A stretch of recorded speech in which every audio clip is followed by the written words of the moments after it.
Main first program save చేసేస్తాను.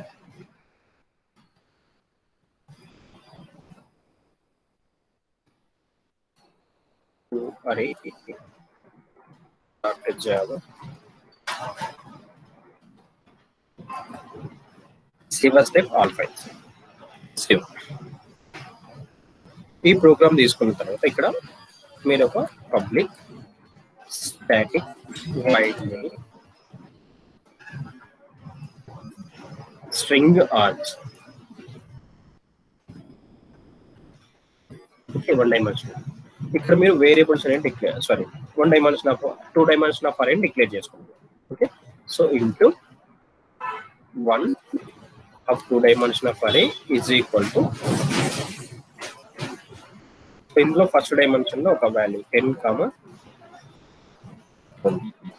Okay so comma అందులో first dimension వచ్చేసి ఓన్లీ 2 ఉన్నాయి కామా 40. సో దీనికి మీరు ఫర్ ఈచ్ లూప్ ని అప్లై చేస్తే ఫస్ట్ ఏంటి ఫర్ మనం ఏదైతే డేటా టైప్ తీసుకున్నామో ఆ డేటా టైప్ ని అక్కడ ఇస్తాం అంతేనా.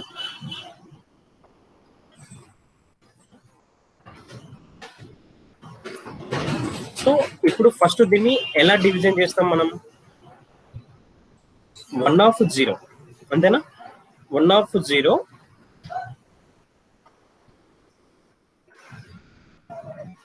is equal to new into ఇక్కడ మనం దాంట్లో ఎన్ని ఎలిమెంట్స్ ఉన్నాయో ఆ ఎలిమెంట్ యొక్క సైజ్ రాస్తాం అంతేనా. ఫస్ట్ దాంట్లో మనకి ఎన్ని ఉన్నాయి 2 ఉన్నాయి. సెకండ్ ఏముంది 1 of 1 is equal to new into అందులో కూడా 2 ఉన్నాయి. ఒకవేళ 3 ఉన్నాయి అనుకోండి ఫర్ ఎగ్జాంపుల్ ఇంకో వాల్యూ 3 అని ఇస్తాం అంతేనా. అంటే ఫస్ట్ మనకి ఇక్కడ వచ్చేటివి ఏంటి అరే ఆబ్జెక్ట్స్. అంటే ఫస్ట్ డైమెన్షన్కి వచ్చేసరికి మనకు అవన్నీ కూడా అరే ఆబ్జెక్ట్స్ కాబట్టి అంటే 1 డైమెన్షన్ ఆఫ్ అరే కింద కన్వర్ట్ అవ్వాలి. ఒక డైమెన్షన్ ఉందంటే అదేంటి 1 డైమెన్షన్ ఆఫ్ అరే అని అర్థం. కాబట్టి ఫస్ట్ మీరు ఇక్కడ ఇంటూ 1 డైమెన్షన్ ఆఫ్ అరే దానికి ఒక రిఫరెన్స్ నేమ్ మీరు ఇవ్వాలి. ఓకే సో దానికి రిఫరెన్స్ నేమ్ మీరు ఏమి ఇవ్వాలనుకుంటున్నారు అనేది మీ ఇష్టం.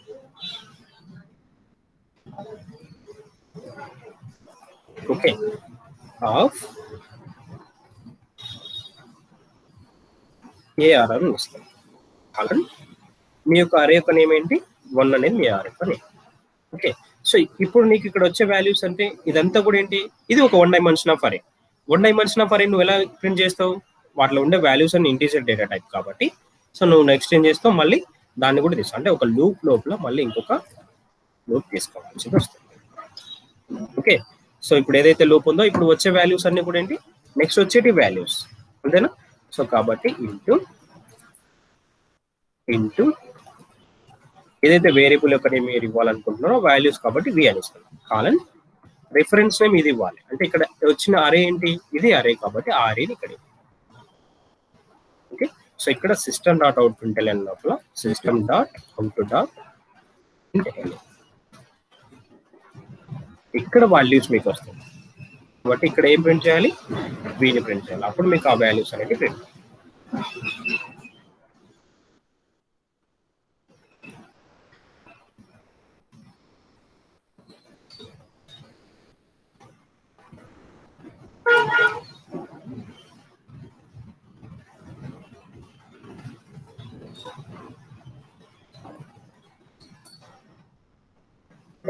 జావా ఇవేస్ అంతా క్లియర్ చేస్తున్నాం. జావా సి స్పేస్ ఫైల్ యొక్క ఓకే ఫైల్ యొక్క నేమ్ ఏంటంటే 2 array dot Java 2 array dot Java అంటే ఓకే జావా స్పేస్ క్లాస్ యొక్క నేమ్ ఎగ్జాంపుల్. సో మీరు ఒకవేళ ఇక్కడ వరకు రాసి అరేని ప్రింట్ చేశారనుకోండి ఓకే ఇది ఎందుకు ఇది 1 డైమెన్షన్ ఆఫ్ అరే కాబట్టి ఇక్కడ 1 డైమెన్షన్ ఆఫ్ అరే అని తీసుకున్నాం దాని యొక్క టైప్ కూడా. ఒకవేళ మీరు 3 డైమెన్షన్ ఆఫ్ అరే రాశారనుకోండి దీనికి ఎన్ని ఫర్ ఈచ్ లూప్స్ అవసరం పడతాయి మీకు 2 డైమెన్షన్ కాబట్టి 2 అవసరం పడతాయి 3 డైమెన్షన్ అంటే 3 పడతాయి. అంటే మీరు ఇప్పుడు ఒకవేళ దీనికి 3 డైమెన్షన్ ఆఫ్ అరేని రాశారనుకోండి okay, so 3 dimension of array రాస్తే ఇది అర్థమైందా? ఓకేనా, క్లియరా? సో 3 డైమెన్షన్ ఆఫ్ అరే మీరు రాస్తున్నారు అనుకో. Next class example next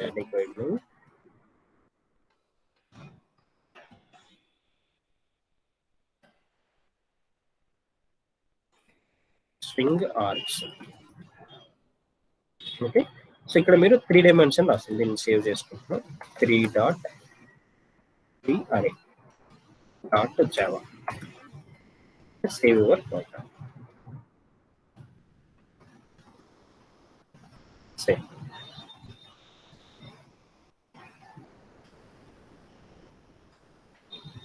Java space just కొన్ని కంపైల్ చేసి వస్తుంది. So next 3 dimension of array తీసుకుంటున్నాను. 1 square brackets then is equal to new. So object format first ఇది 1 డైమెన్షన్. ఫస్ట్ డైమెన్షన్ లో నాకు ఒక 2 ఆబ్జెక్ట్స్ ఉన్నాయి అనుకోండి. సెకండ్ డైమెన్షన్కి వచ్చేసరికి అందులో ఒక 2 ఉన్నాయి అనుకోండి. దాంట్లో ఒక 10, మళ్ళీ దానిలో ఉన్న వాల్యూస్ 10, 30, 40 అనుకోండి. ఓకే, సో ఇంకొక ఆబ్జెక్ట్ వాల్యూస్ 10, 20. సెకండ్ దీంట్లో ఓకే, సెకండ్ డైమెన్షన్ లో కూడా ఒకటే ఉంది, థర్డ్ డైమెన్షన్ లో కూడా ఒక వాల్యూ ఉంది, 100 అనే వాల్యూ ఉంది. సో ఇప్పుడు ఫస్ట్ దీన్ని ఎలా కన్వర్ట్ చేస్తాం మనం? నార్మల్ గా ఇంటర్నల్ గా ఎలా అవుతుంది? ఒక డైమెన్షన్ ఫస్ట్ డిక్రీజ్ చేస్తాం, అంతేనా? సో అంటే మీకు ఫస్ట్ ఎలా వస్తుంది? 1/0. ఓకే, సో అంటే ఫస్ట్ పొజిషన్ లో ఉన్నది కావాలంటే మళ్ళీ మీకు 0, అంతే కదా? ఈ వాల్యూస్ కావాలంటే 1/0 of 0 is equal to nu into. అప్పుడు ఎన్ని ఎలిమెంట్స్ ఉన్నాయి? 3 ఎలిమెంట్స్ ఉన్నాయి. 3. ఇలా రాసినప్పుడు థర్డ్ దానికి వస్తుంది. అదే మీరు ఫస్ట్ టైం వచ్చింది అనుకోండి, 1 డైమెన్షన్ తీసుకొని ఆ 1 డైమెన్షన్కి రాస్తారు. సో ఇప్పుడు మీరు ఇక్కడ 3 టైప్స్, అంటే ఫస్ట్ మీకు 2 డైమెన్షన్ ఆఫ్ అరే. ఫర్ లూప్ ని రాసేటప్పుడు ఫస్ట్ మీరు ఫర్ ఇక్కడ 2 మిగులుతాయి కాబట్టి 2. సో ఫస్ట్ ఫర్ ఇక్కడ ఎన్ని వస్తాయి మనకి? ఒకటి డిక్రీజ్ అవుతుంది అంతే.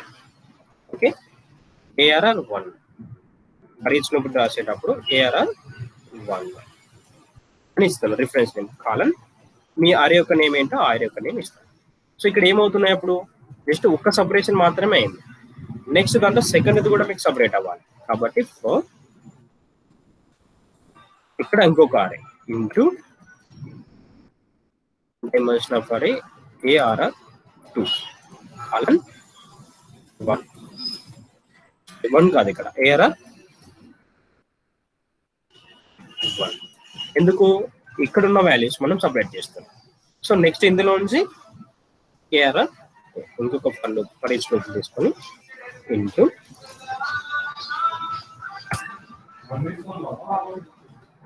Into values is equal to ARR